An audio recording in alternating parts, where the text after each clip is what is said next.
નમસ્કાર દર્શક મિત્રો, હું છું રૂપલ લુણીચિયા. સંપૂર્ણ ન્યૂઝમાં આપનું સ્વાગત છે. આદિવાસી સમાજના બિરસા મુંડાની 150મી જન્મ જયંતિ મહોત્સવ 1 નવેમ્બરથી 15 નવેમ્બર સુધી ચાલી રહ્યો હતો, જેમાં એક ભાગનું અંબાજી ખાતેથી સમાપન કરવામાં આવ્યું છે. જોકે આ બિરસા મુંડાની જન્મ જયંતિ મહોત્સવના ભાગરૂપે જનજાતિ ગૌરવ વર્ષની ઉજવણી અવિરતપણે જોવા મળી રહી છે. ત્યારે આજે ગુજરાતના વન અને પર્યાવરણ તેમજ ક્લાઇમેટ મંત્રી પ્રવીણભાઈ માળી તેમજ રાજ્યસભાના સાંસદ બાબુભાઈ દેસાઈના અધ્યક્ષસ્થાને શક્તિપીઠ અંબાજી ખાતે બિરસા મુંડાની જન્મજયંતિની ઉજવણી કરવામાં આવી હતી, જેને દીપ પ્રાગટ્ય કરીને ખુલ્લી મુકાઈ હતી. આ જન્મજયંતિ નિમિત્તે મોટી સંખ્યામાં જનજાતિના લોકો ઉપસ્થિત રહ્યા હતા. તેમજ ઉપસ્થિત મંત્રી અને મહાનુભાવોની આદિવાસીના શસ્ત્ર ગણાતા તીરકામઠાની ભેટ આપી સન્માનિત કરાયા હતા. જ્યારે આદિજાતિના વિકાસની વિવિધ યોજનાના લાભો પણ અંબાજી ખાતે મંત્રીના હસ્તે લાભાર્થીઓને અર્પણ કરવામાં આવ્યા હતા. અને આદિવાસી કલ્ચરને લગતી સાંસ્કૃતિક કાર્યક્રમો પણ રજૂ કરી બિરસા મુંડાને યાદ કર્યા હતા.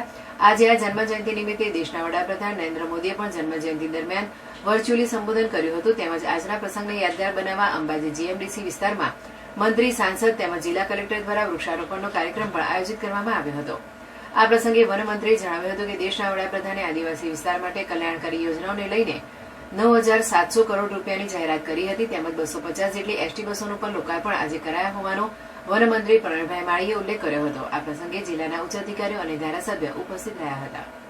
ધરતી આંબા તરીકે ઓળખાતા એટલે ધરતી પરના દેવ ભગવાન બિરસા મુંડાજીની 150મી જન્મ જયંતિ જનજાતીય ગૌરવ દિવસ તરીકે આજે માનનીય વડાપ્રધાનશ્રીના હસ્તે ડેડિયાપાડાથી આજે તેમની જન્મજયંતિ ઉજવાઈ છે. તે નિમિત્તે ગુજરાતના 23 ટ્રાઇબલ તાલુકાની અંદર પણ રાજ્ય સરકાર દ્વારા કાર્યક્રમો થયા. દરેક મંત્રીશ્રી ત્યાં ઉપસ્થિત રહ્યા છે. આજે અંબાજી ખાતે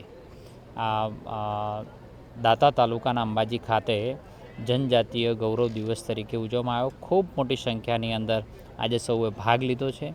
આજે આખા રાજ્યની અંદર માત્ર આદિવાસીઓ માટે 9,700 કરોડના ખાતમુહૂર્ત અને લોકાર્પણ કરવામાં આવ્યા છે. ખાસ કરીને એસટી વિભાગ દ્વારા આદિવાસીઓ માટે 250થી વધુ બસ લોકાર્પણ કરી છે માનનીય નરેન્દ્રભાઈના હસ્તકે. જે આ જ બસો આ રૂટની અંદર બાળકોના ભવિષ્ય માટે, તે બાળકો જઈ શકે, કોલેજ જઈ શકે, સ્કૂલ જઈ શકે, તેના માટે ઉપયોગ થશે.